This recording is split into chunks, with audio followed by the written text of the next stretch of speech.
As the council saw the human Grin fade, the predator awakened. From there, the leaders of the galaxy's most advanced civilizations met to discuss matters of importance: trade disputes, territorial conflicts, and the occasional report of unusual species. Today, however, the focus was on one species in particular: humans. The Council had observed humans for centuries, ever since their first signals reached deep space.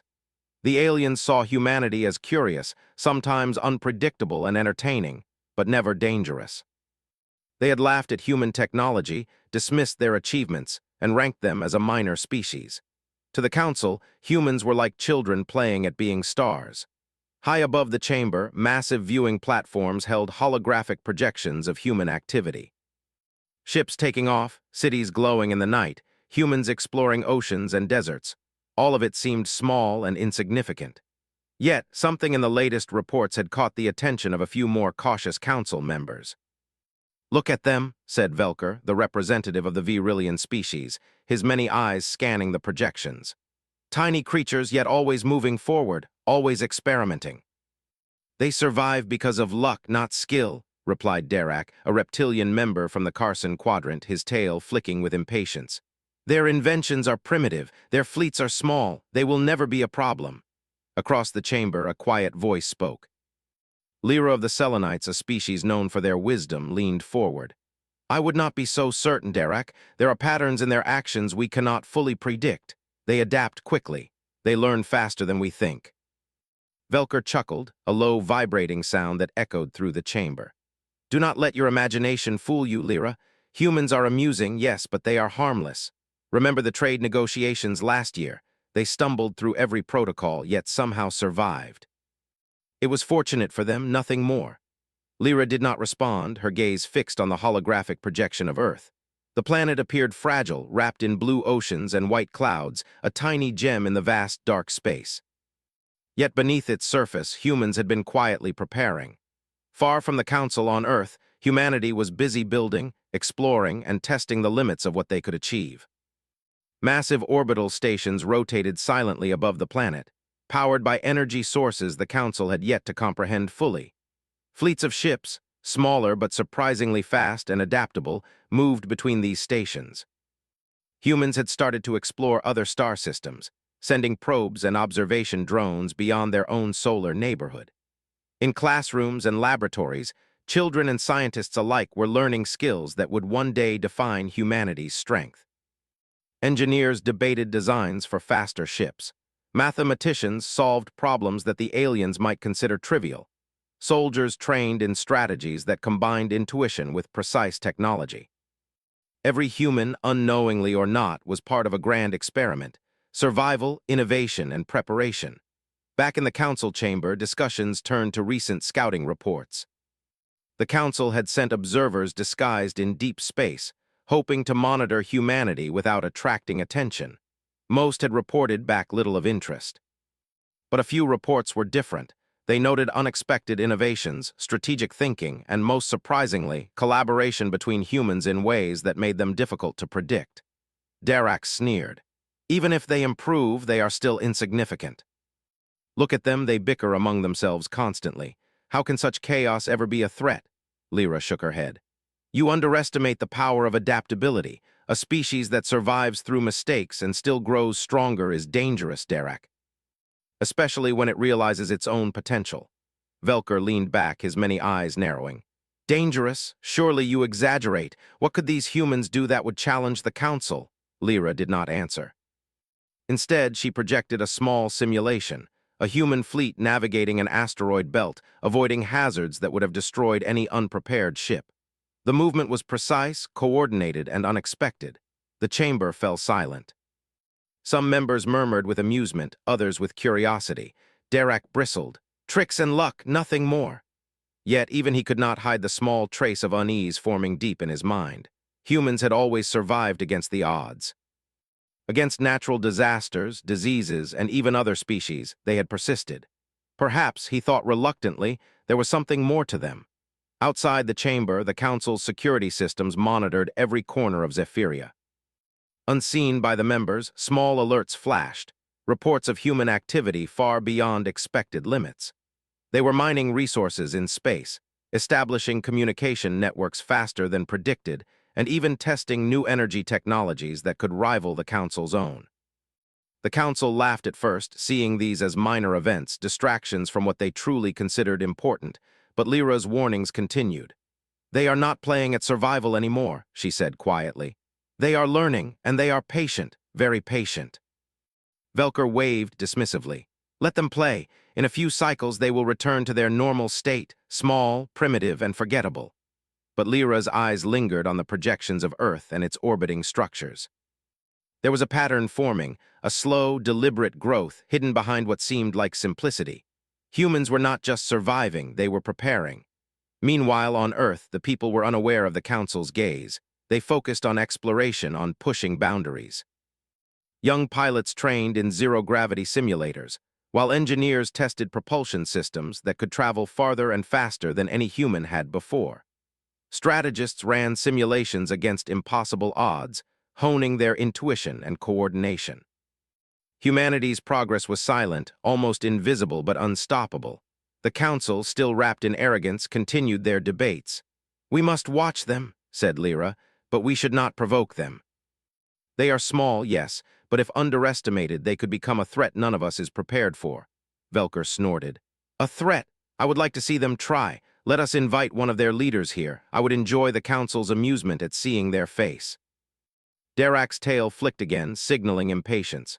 "This discussion is a waste of time. We have more pressing matters, our fleets, our territories, our resources. Humans are inconsequential." But even as they spoke, small signals began to appear in the projections. A human ship tested a new form of stealth, appearing and disappearing from view. Another probe maneuvered around a comet with remarkable precision. A human-built satellite network had started transmitting data across star systems, mapping regions the Council had never fully charted. Lyra watched quietly, her expression unreadable. "They are learning faster than we can track. And soon we may see what happens when the underestimated rise." Velker laughed, though it sounded forced this time. "Overthinking, Lyra. It is amusing to see you worry over tiny humans." Yet a quiet tension began to creep through the chamber. The aliens, for the first time, wondered if their laughter was premature. Could the species they had dismissed so easily really hold potential beyond what they understood? Far below, on Earth, humans looked up at the stars. They did not yet know the Council watched them. They did not know that alien eyes measured every step of their progress. But they were readying themselves, slowly, deliberately, for a future where survival was no longer enough.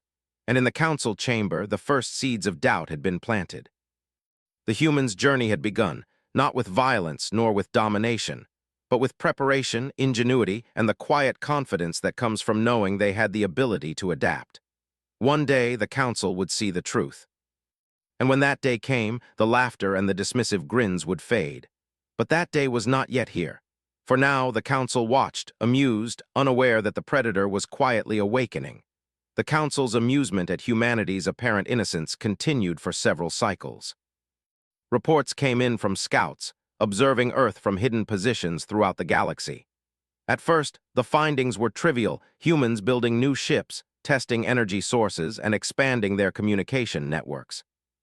To the Council, these were minor achievements, nothing worth concern.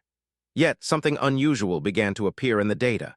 Human movements, though small and seemingly scattered, followed patterns that hinted at careful planning and quick adaptation.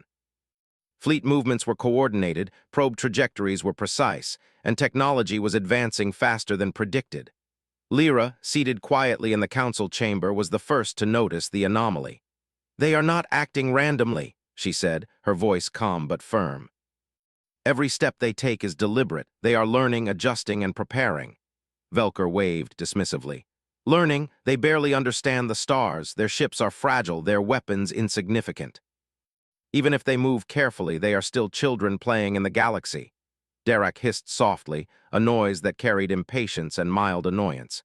"It is a waste of our time to study them. If humans are truly dangerous, we will see it soon enough. Until then, let us focus on matters that matter." Lyra did not argue. Instead, she began reviewing detailed reports from scouts positioned near human star systems. One scout, a small drone shaped like a comet, had observed human engineers testing a new energy shield. Unlike the standard shields used by most species, this one could absorb and redirect energy, converting it into power for other systems. They are innovating in real time, Lyra said quietly. Most species take centuries to refine one technology. Humans are doing it in decades, or even less. Velker laughed again, though the sound lacked its usual confidence. A minor shield? Pathetic. Nothing the Council cannot counter in an instant. But Lyra remained focused. It is not the technology alone. It is the speed at which they adapt. They experiment, fail, and improve almost immediately. That is rare, Velker, very rare. Meanwhile, across space, humanity continued to expand quietly. Small fleets of exploration ships left Earth's orbit, venturing toward nearby star systems. Each ship carried not only scientists and engineers, but also strategists, humans trained to observe, learn, and adapt in real time. These missions were designed to test the limits of human capability in unknown environments. On the bridge of one exploration ship, Captain Alara Singh watched the stars pass by. The ship moved faster than any human vessel had before, slipping through asteroid belts and magnetic storms with precision. Her team monitored every system, analyzing anomalies and adjusting strategies. "Captain," said Lieutenant Aaron, pointing to a holographic display, "sensors detect unusual energy patterns from the nebula ahead. They resemble artificial signals," Alara finished. "Possibly. We will proceed cautiously, analyze the source, but do not reveal our position." The team worked in quiet efficiency. Every calculation, every decision was made with adaptability in mind. They were explorers, scientists, and strategists all at once, a combination rare in any species. Back on Zephyria, Lyra projected the movements of the human fleet into the council chamber. Even Velker could not hide the flicker of surprise crossing his many eyes. The humans moved like a single entity, yet every unit acted independently, adjusting to unexpected conditions. "They anticipate obstacles before they appear," Lyra said. "Observe the comet field simulation." The fleet's maneuvers are not random. They predict outcomes and adjust instantly. Other species cannot match this flexibility, Dirac scoffed. "It is only one fleet, one minor test. If humans were truly advanced, they would challenge the Council openly, but they do not." "They hide." "Exactly," Lyra replied. "That is the concern. Humans are patient. They hide, observe, and learn. When they act, they do so with full knowledge. That is dangerous." Velker rolled his many eyes. "Patience, we have time. They will remain small and weak for centuries." "The risk is negligible." Yet even as he spoke, new reports arrived. Another scout disguised as a small asteroid had captured images of a human ship deploying autonomous drones to map a nearby star system. The drones worked with surprising coordination, avoiding natural hazards and transmitting data back to the ship in real time. "They are testing strategy," Lyra said. "They are learning to operate as a network. Not as individuals, but as a unified force capable of responding to unexpected threats." Velker paused, the confidence in his voice wavering slightly. "A few drones cannot threaten the Council. We control hundreds of fleets, hundreds of worlds." "Perhaps," Lyra said, her tone calm but firm. "But humans are not relying on numbers. They rely on adaptability, creativity, and observation. Those qualities have no limit. Their potential grows every day." Meanwhile, humans on Earth continued their silent preparation. Cities expanded with new infrastructure, powered by clean energy systems that outperformed anything the Council had expected from such a primitive species. Engineers and scientists collaborated across continents, exchanging ideas instantly through quantum communication networks. In remote training facilities, humans tested new vehicles and machines. Soldiers learned to adapt to unpredictable environments, simulating scenarios that would challenge even the most advanced alien forces. Children studied languages, math, and science beyond their years, unknowingly preparing to become the future leaders, explorers, and strategists of humanity. Back in the council chamber, Velker's amusement began to fade. "I do not understand," he admitted quietly to no one in particular. "How can a species so small, so young, operate with such skill and coordination?" Lyra smiled faintly, her eyes focused on the holographic projections. "That is the human advantage. They survive by learning. They thrive by adapting. They observe and improve continuously, and they are patient." At that moment, an alert flashed on the council's central display. A human probe had entered a region of space previously considered restricted. It had avoided detection by the Council's monitoring systems, moving with careful precision. Dirac hissed. "They are trespassing. This is unacceptable. We must act." "No," Lyra said, shaking her head. "Not yet. Observe, learn. This is the pattern. They do not attack blindly. They explore, study, and plan. Acting now would be foolish. We will not see the full picture until they are ready." Velker frowned, sensing the weight in Lyra's words but unwilling to admit concern openly. "Perhaps, but I still doubt they are a threat. They are humans, weak. Fragile mortals." Yet in the quiet corners of the chamber, other members whispered among themselves. "She may be right," one said. "The humans' growth is faster than we expected. Their movements are not random. They are clever, dangerous in ways we have never seen." Humans, on the other hand, were unaware of the Council's doubts. They continued their exploration with quiet confidence. Captain Alara Singh's ship had discovered a small alien artifact drifting in a star system far from Earth. The artifact emitted energy patterns unfamiliar to humans, yet her team worked together seamlessly, analyzing it and learning from its design. "This is remarkable," said Lieutenant Aaron. "It is advanced but predictable if studied carefully." Alara nodded. "Exactly. Our strength is not in matching it immediately. It is in understanding, adapting, and improving. That is what humans do best." As the human fleet returned to Earth, the Council's reports continued to stream in. Humans were everywhere at once, not physically, but through technology, communication, and strategy. They moved quietly, learned rapidly, and improved constantly. Lyra's voice broke the silence of the chamber. "They are no longer just children playing in space. They are students who are learning faster than any teacher expected, and soon we may see the consequences of underestimating them." Velker's usual confidence was gone. Perhaps you are right, but still they are small, limited. They cannot match the Council openly." "Not yet," Lyra said, her eyes narrowing. "But when the time comes, they will act with precision, intelligence, and unity, and we will see that even the smallest species can awaken a power greater than we imagined." The Council continued to debate, some members still dismissive, others growing cautious. For the first time, a seed of doubt had been planted. Humanity's quiet, patient preparation had begun to influence even the most confident alien minds.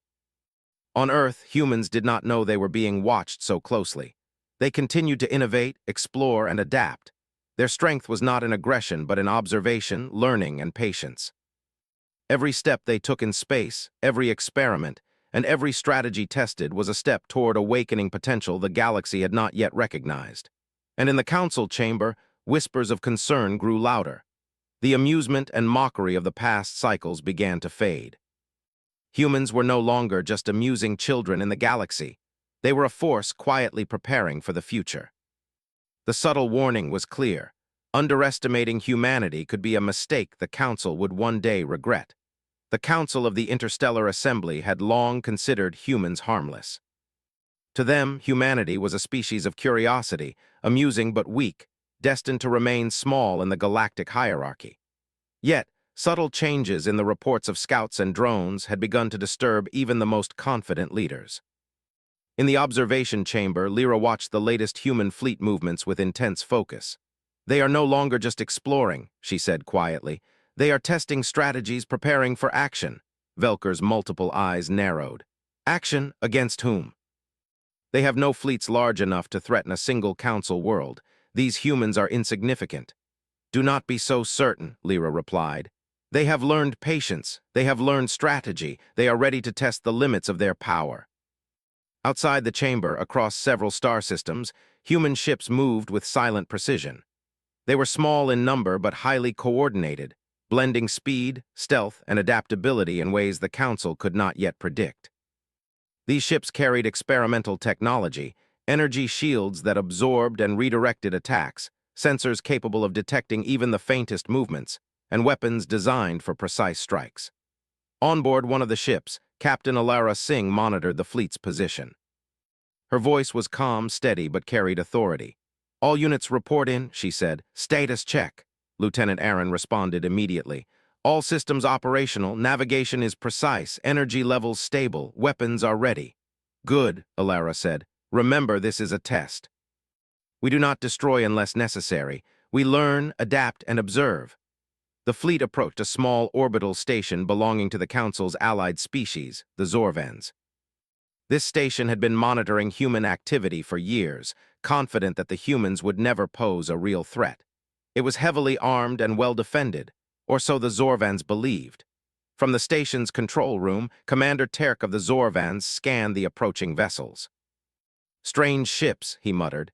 "They do not appear to follow normal patterns, unusual formations, unusual speed." His officers laughed. "Commander, they are humans, tiny, weak creatures, nothing to worry about." Terk frowned but said nothing. The station's defenses were fully armed, ready to respond if necessary. Captain Singh's fleet moved carefully, avoiding detection as much as possible. Yet every move was calculated to test the station's response. Human sensors recorded every defense pattern, every radar sweep, and every missile test. The fleet learned in real time, adapting to each signal with precision. "Targeting simulation complete," Aaron reported. "Station shields have gaps at intervals. Calculations suggest a 97.8% success rate if we proceed with a tactical strike." Ilara nodded. "Proceed, but remember, this is controlled. Observe, do not provoke unnecessarily." Suddenly, the human fleet executed a maneuver so precise it seemed impossible. Small strike units split from the main formation, darting through the station's defensive perimeter with agility and speed no Council observer could have predicted. Energy pulses from the station attempted to intercept the ships, but the humans anticipated the timing, adjusting their course instantaneously. In the Council chamber, Lyra's projection of the engagement played across the central display. Velker's multiple eyes widened. How are they doing that? This is impossible," Derek hissed in anger. "It is a fluke, nothing more." But even he could not hide the growing unease in his voice. The humans were exploiting weaknesses, testing defenses, and responding faster than any species should be able to. The orbital station's energy shields flickered as the strike units maneuvered with unmatched coordination. Onboard the station, alarms blared. "Commander, they are inside our perimeter. Weapon systems are being bypassed." Terk's face turned pale. "Impossible. These humans, they know our systems. How?" The answer was simple yet terrifying. Humans observed, learned, and adapted faster than anyone else. They did not rely on brute force. They relied on intelligence, speed, and precision. Captain Singh watched her fleet with quiet satisfaction. "All units maintain formation, record data, avoid unnecessary destruction." In moments, the human strike units had disabled several defensive nodes without firing a single destructive missile.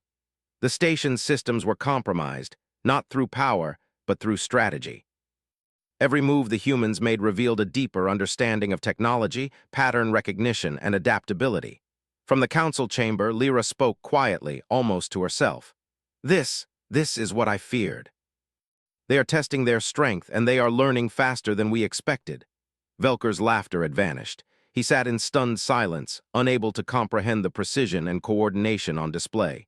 "They are extraordinary." Meanwhile, on Earth, humanity continued its quiet preparations.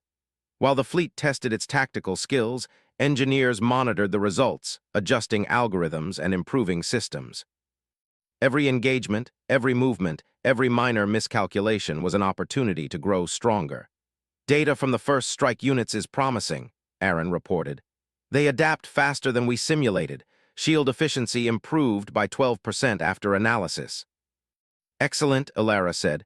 "That is the point. Observation, adaptation, and improvement. We do not win through force alone, we win through understanding." Back in the Council chamber, whispers spread among the members. Some were still reluctant to accept the reality. Others, like Lyra, observed quietly, knowing that the first strike was only a beginning. "Commander Terk's station is secure for now," Velker said slowly. "But they have demonstrated skill, too much skill for a species so small." "They are not small in capability," Lyra replied. "Their potential is immense, and they are patient. That is what makes them dangerous." As the Council debated, the humans had already moved on. Strike units returned to the main fleet, reporting data from their engagement. Each system had been tested, each weakness noted, and every lesson had been recorded. Humanity's strength did not lie in destruction. It lay in learning, adapting, and preparing for the future.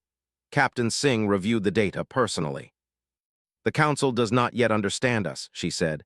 They see only the surface. We must continue carefully, quietly. Every move, every decision matters. We are not just surviving, we are awakening. Aaron nodded. Our systems are ready for the next phase. Once we fully understand their defenses, we can begin testing larger strategies. The potential is limitless. In the council chamber, panic began to creep into the discussions.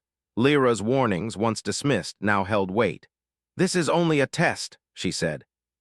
"Humans are not reckless. They do not attack blindly, but they learn, and when they act decisively, they will not hesitate."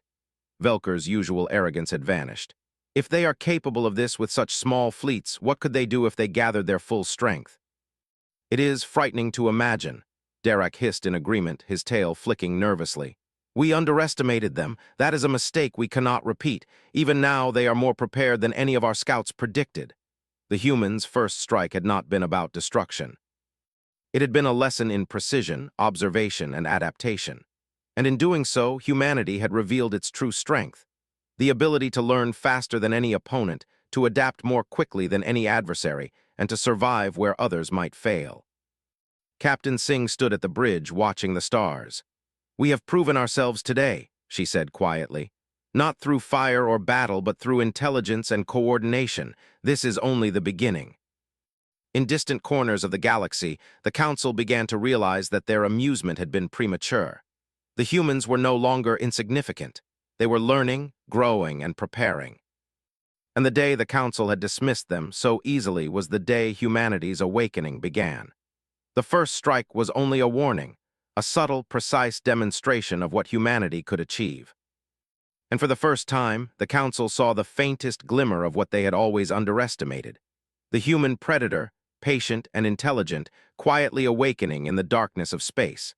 The Council of the Interstellar Assembly could no longer dismiss humans as harmless. After the first strike on the Zorvan orbital station, whispers of concern became heated debates. Some members demanded immediate action to curb humanity's growing influence. Others, more cautious, urged observation, noting the humans' unique approach. They adapted, learned, and acted with precision. Lyra stood in the council chamber, her many eyes fixed on the projections of human activity. "They are no longer testing," she said softly. "They are actively exploring, learning, and preparing to defend themselves, and perhaps more." Velker's tail flicked nervously.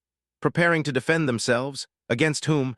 They have no fleets capable of challenging even a single council world." "They are patient," Lyra replied, her voice calm but resolute. "And patience is their greatest weapon. They do not act recklessly, but when the time comes, they will strike with intelligence, coordination, and adaptability. That is what makes them dangerous."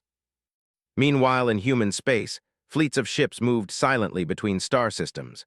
Unlike the massive, slow fleets of the Council, human vessels were small, fast, and adaptable. They worked in coordinated formations, each ship adjusting to obstacles in real time, avoiding detection while mapping systems, collecting resources, and testing tactics. On board the flagship Dauntless, Captain Alara Singh studied the fleet's formation. "All units report in," she said. "Status check." Lieutenant Aaron responded promptly. "All systems operational, energy shields stable, weapons ready, navigation systems calibrated for multiple environments." "Good," Alara said. "Remember, today's exercises are about strategy, not confrontation. We observe, learn, and adapt. Every encounter, every challenge is an opportunity to improve." Their first mission beyond the outer colonies had been a test. The humans had learned quickly, mastering energy shields, defensive tactics, and coordinated maneuvers. But now, the task was larger, navigating a cluster of asteroid fields near the Oriath system, a region known for its unpredictable gravity and radiation pockets. The human fleet entered the asteroid cluster cautiously, each ship following pre-calculated paths while sensors scanned for hazards. Suddenly, an asteroid unexpectedly shifted, threatening to collide with one of the ships. "Adjust course," Alara commanded calmly. "Minor deviation, maintain formation." The ship's AI calculated the path instantly, and the vessel moved seamlessly, avoiding the asteroid without breaking formation. Lieutenant Aaron smiled. "They anticipated it, Captain. Fleet formation holds perfectly." Alara nodded. "Exactly. This is what humans do best. Adapt, adjust, and continue moving forward." At the same time, in the council chamber, Lyra projected a live feed of the human fleet navigating the asteroid cluster. Velker's multiple eyes widened. How can they react so quickly? Even our fastest ships would struggle in that environment. They are learning faster than we imagined, Lyra said.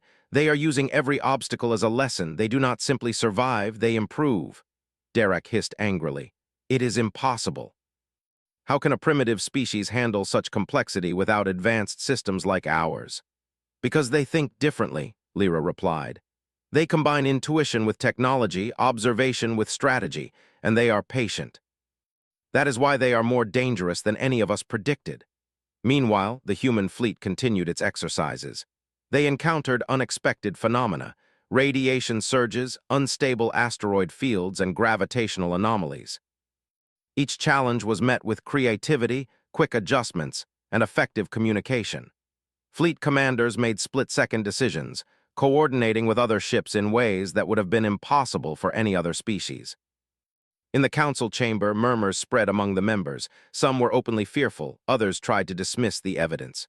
It is only training, one member argued. They cannot maintain this level of precision in real combat. Lyra shook her head. That is the misunderstanding. Humans do not rely on raw power. They rely on intelligence, observation, and adaptability. In real combat, they will not fight recklessly.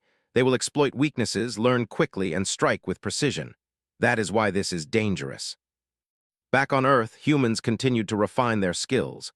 Scientists analyzed every engagement, every obstacle, and every simulation. Engineers modified ships and weapons, improving performance and efficiency. Strategists developed new tactics based on lessons learned from simulations and real encounters. Humanity was not merely surviving, it was evolving. Captain Singh reviewed the data from the asteroid cluster exercise. Fleet cohesion is perfect, she said. No ship lost, no formation broken. Every obstacle became a lesson, every anomaly an opportunity. This is progress. Lieutenant Aaron smiled. We are not just learning to survive, Captain. We are learning to dominate our environment without unnecessary force. Yes, Ilara agreed. Observation, adaptation, and precision, that is the human way. We do not waste energy or lives on recklessness. We act when it matters, and we act intelligently. Far from the human fleet, the Council's anxiety grew. Reports indicated humans were establishing hidden supply bases, developing faster engines, and creating advanced communications systems capable of sending data across light years in minutes. All of this was being done quietly, efficiently, and without drawing attention.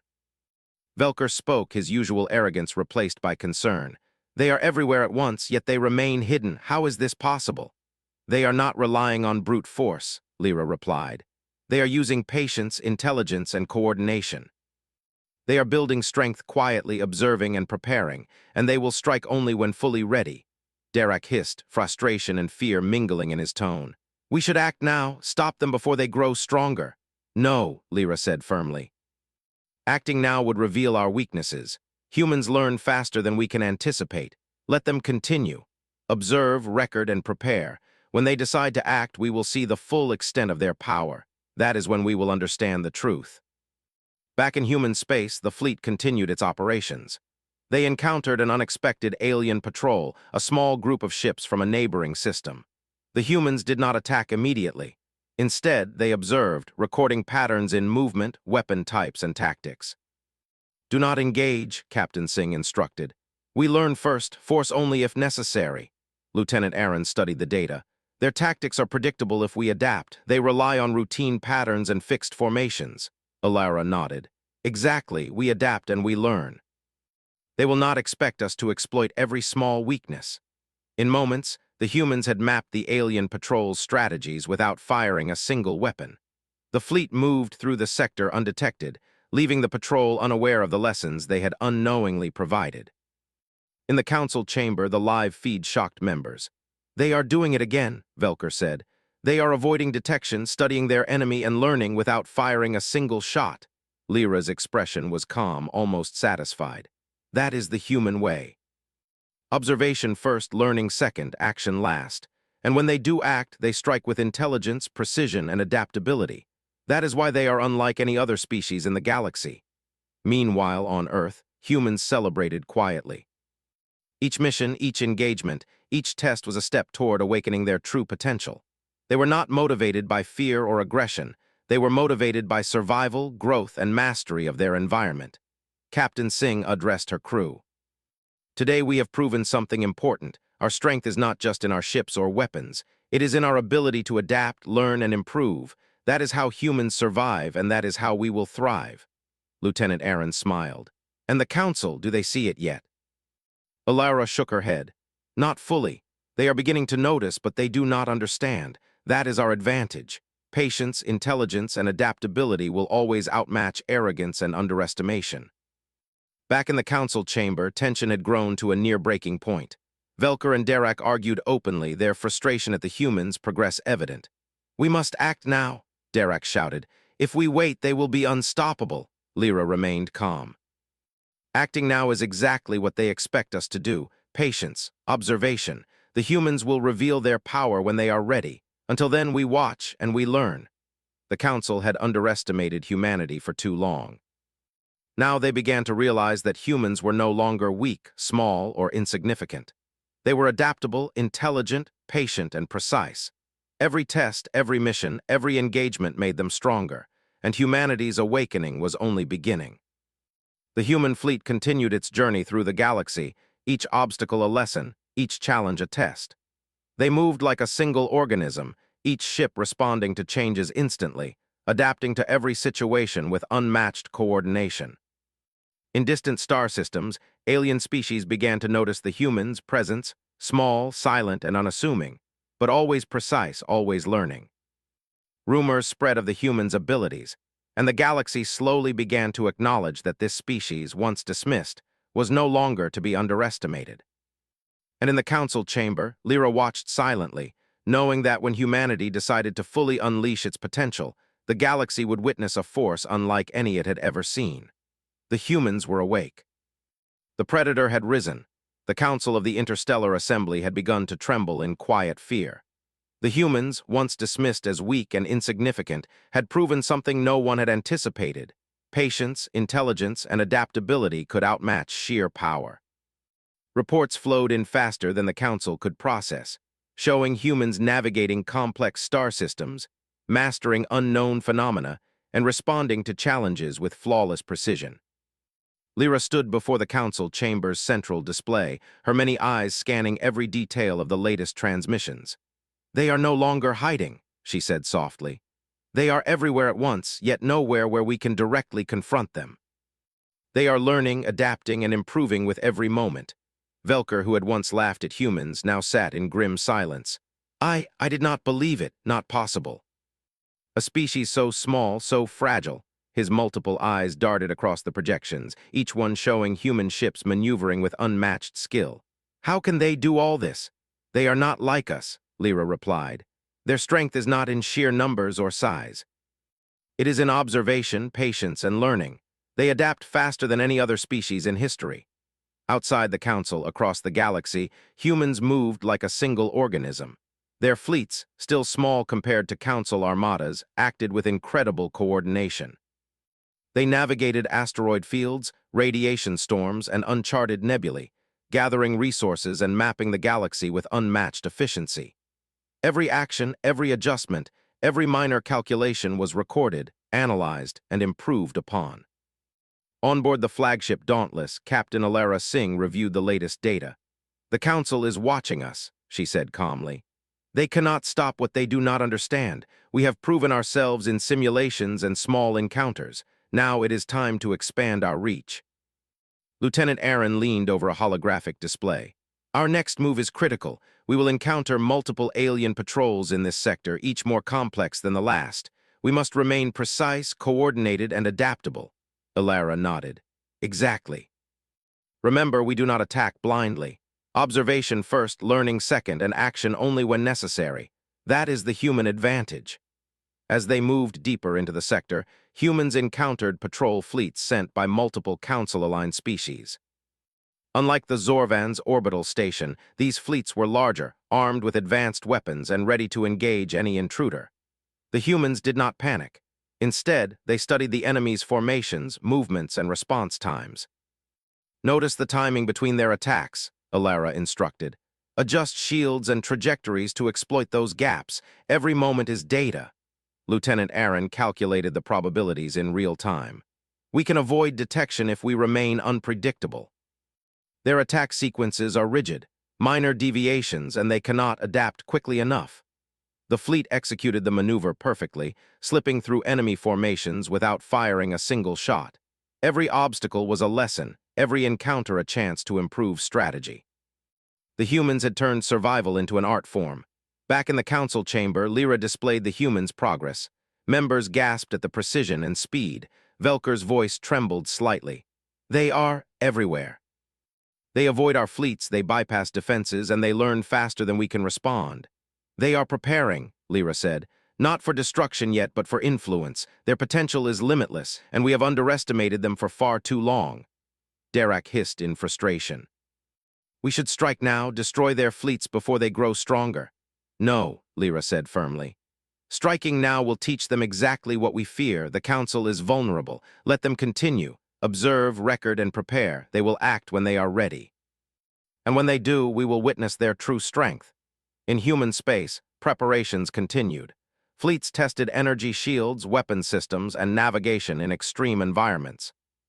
Engineers developed faster engines, adaptive AI, and communication networks that connected ships instantly across light years. Strategists ran simulations based on every possible scenario, predicting outcomes and devising contingency plans. Humanity's strength lay not in overwhelming firepower, but in perfect coordination, adaptability, and foresight. Captain Singh addressed her crew. Every obstacle we face, every challenge we overcome makes us stronger. We do not act recklessly. We do not waste resources or lives. Every action is calculated, every lesson absorbed. That is why humans will thrive where others fail. Lieutenant Aaron smiled. They will see us coming, but they will not understand. They cannot predict us. And that was exactly the point. Back in the council chamber, tension reached a breaking point. Reports from multiple sectors confirmed that humans had avoided or bypassed detection repeatedly. Supply routes were established in hidden locations, new technologies were tested, and communication networks expanded without drawing attention. They are no longer a species to observe casually, Velker admitted reluctantly. They are a force in their own right. And we cannot anticipate their next move. They have patience, Lyra said. They do not rush, they do not strike without purpose, but when the moment comes they will act decisively, and we will witness the power we dismissed for too long. Meanwhile, humans in the Orion sector encountered an abandoned alien research station. Instead of looting or destroying, they carefully analyzed every system, every data log, and every technological pattern. The station's knowledge would be incorporated into future ships, strategies, and defensive measures. Lieutenant Aaron said, every system here is a lesson, every flaw, every advantage, we record it all. Our understanding grows with each encounter. Alara nodded. Exactly. Knowledge is power, Aaron, and humans use knowledge like no other species. Word of human efficiency, adaptability, and patience began to spread through nearby civilizations. Rumors described a species that could learn, adapt, and strike with precision beyond imagination. The Council had dismissed humans for centuries, but now the galaxy began to notice. Back in the Council chamber, Velker's tail flicked nervously. If they continue like this, how can we stop them? Our fleets cannot predict their movements. Our weapons cannot anticipate their actions. They do not need massive fleets or overwhelming force, Lyra said. They need intelligence, patience, and adaptability. That is their true power, and it is growing. Derek hissed angrily. We cannot wait any longer. We must act now? No, Lyra said, her voice firm and unwavering. Action now would teach them our weaknesses. Observation is our only option. Let them continue. When they strike, we will finally see the full extent of their power. On Earth, humans continued quietly. While the galaxy watched and debated, humans refined every system, every skill, and every strategy. They had turned patience into an advantage and intelligence into a weapon. Every obstacle in space, every unexpected situation, was a chance to learn and improve. Captain Singh addressed the fleet. We are no longer small. We are prepared. We are capable. Our strength is not just in what we do, but in how we think, adapt, and improve. That is why humans survive, and that is why we will thrive. Lieutenant Aaron looked at the captain. The Council will see it soon. They will understand the power they underestimated. Alara smiled faintly. Let them. The humans' true strength is not in confrontation. It is in preparation, intelligence, and patience. And when the galaxy finally sees it, the Council's arrogance will crumble. And it did. Reports from multiple Council worlds arrived simultaneously. Human fleets had moved through several star systems, avoiding detection, testing technology, and learning from every encounter. Council leaders watched in disbelief as humans bypassed defenses, anticipated patrols, and adapted faster than any system could respond. Lyra's eyes were calm, but her voice carried the weight of truth. "The human Grin has faded," she said. "No longer the species to be laughed at or dismissed. They are prepared, intelligent, and patient, and the predator we underestimated has fully awakened." Velker leaned back in shock. We misjudged them, entirely." Derek hissed, unable to hide his fear. "We cannot match them, not with our fleets, not with our weapons. They learn too fast, adapt too quickly. We underestimated them, and now, Lyra said softly, we understand that humans are not just another species. They are a force of their own. Patient, intelligent, adaptable, and unstoppable when fully awakened." Across the galaxy, humans continued their quiet march. They were not motivated by conquest or domination. They were motivated by survival, understanding, and growth. Every mission, every simulation, every encounter made them stronger. And the Council, along with the rest of the galaxy, could only watch in stunned realization. Captain Singh stood on the bridge of the Dauntless, looking out at the stars. "We have proven ourselves," she said softly. "Not through fire, not through aggression, but through intelligence, patience, and adaptation. That is the human way, and it is unstoppable." Lieutenant Aaron smiled. "The galaxy will remember this. The Council has finally seen what humans are capable of." Alara nodded, her gaze steady. "Yes, and this is only the beginning. We have prepared, we have learned, and we have adapted. One day, the galaxy will see the full strength of humanity. And when they do, the human Grin will no longer be underestimated." In the Council chamber, silence fell. The laughter, the arrogance, and the dismissive smiles were gone. They had seen the humans' capabilities, their intelligence, and their patience. The Council had underestimated humanity for centuries, and now they understood their mistake. The Predator had awakened, and humanity, quiet but unstoppable, was ready to shape its destiny among the stars.